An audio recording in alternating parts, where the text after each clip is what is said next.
بسم اللہ الرحمن الرحیم۔ صحیح بخاری شریف۔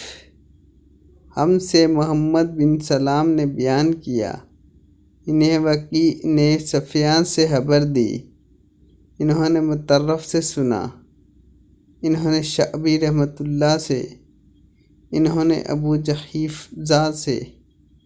وہ کہتے ہیں کہ میں نے علی رضی اللہ عنہ سے پوچھا کہ کیا آپ کے پاس کوئی اور بھی کتاب ہے؟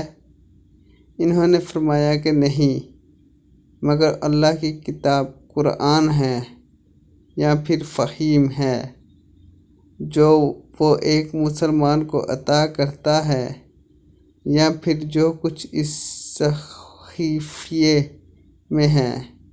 میں نے پوچھا اس صحیفے میں کیا ہے؟ انہوں نے فرمایا دیت اور قیدیوں کی رہائی کا بیان ہے، اور یہ حکم کہ مسلمان کافر کے بدلے قتل نہ کیا جائے۔